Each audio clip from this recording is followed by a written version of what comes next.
Entrance. Ay, hindi siya na... Ayan, malagyan mo naman. Entrance. Ayan, Manila Memorial. Ano yan? Park. Ito yung main gate entrance. Ito ang entrance sa sasakyan. Ito ang entrance sa tao. Dito tayo. Huwag ko kayo magugulat kung yung actress nakatayo, hindi nakahiga. Okay. Isipin nyo na lang kayo yung naglalakad na mabagal sa ilalim ng init ng araw. Ayan ang araw. Ay! Dang! Kadiri ka! Ayan. Kailangan nating tignan ang lalakaran. 1, 2. Nasaan si Mama? Bakit sumisigaw? Ayan. Ha? Ano daw? Ha? Ito. Nakikita nyo ba si... Uy! Nakikita nyo ba si Mama doon? Siya yung maliit na taong may dalang payong na kulay pink. Yan, lalakad na kami. Lakad. Summer na sa Pilipinas. Ang temperature dito ay 33 degrees Celsius. Kaya nararapat lang na magpadala ka ng 33,000 para sa outing. Yeah! Yan, nakikita nyo na ba si Mama? Siya ang artista namin. Pahihigain sana namin siya kaso mainit. Kaya wag na lang. Yan, ayan. Lakad. Kasi wala kaming bayad sa kanya. Tubig lang. Yan, yung tinatayuan ni Mama, yan na yung lote natin. Correct.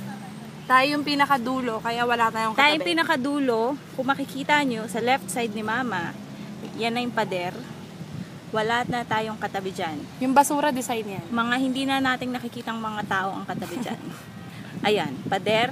Ayan yung kinatatayuan ni Mama. Ayan ang lote. Sabi ko nga, sa inyo ni Mama kung sabi ko ano nga ang humiga lote. si Mama kaso ayaw niya.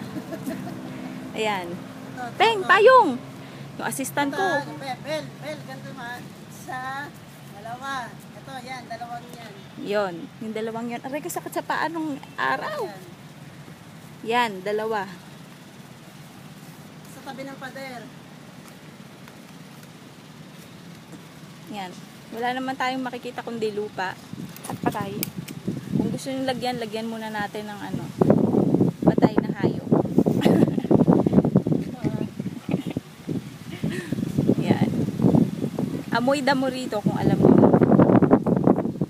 Pakita mo dyan, yan, sabi mo yung diretso dyan, dyan lang yung kay Lacson.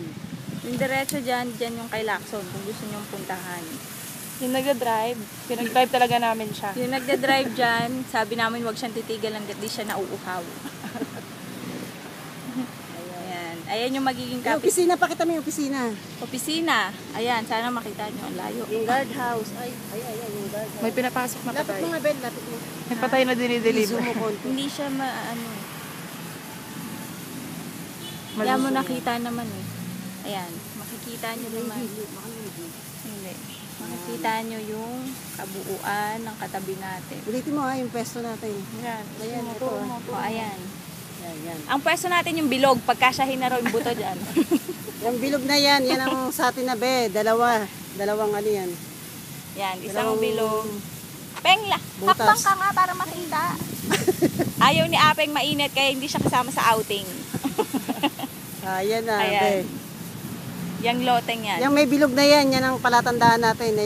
Yan ang mohon. Yan ang mohon. Ang hamonado. 352. Ayan, 352. Nasaan yung 351? Ay, 352? Ayun ang Saka- number eh. Andun ang number. Ayan, oh, 352. Ito na pala eh. Ayan, tsaka, yan, 352. Basta yung 352 na yan. Tignan nyo na lang. 353. Ito, Ang ganda dito sa pwesto 352. Yan. Ayan, maganda ang pwesto natin. Pwesto natin, may puno, malilim, sa tabi ng pader. Wala na tayong ibang katabi kundi mga kaluluwa. Kaluluha. Kaluluha. Yan. Huwag kayo ma-excite, hindi magandang bagay yan. Sige na, bye-bye!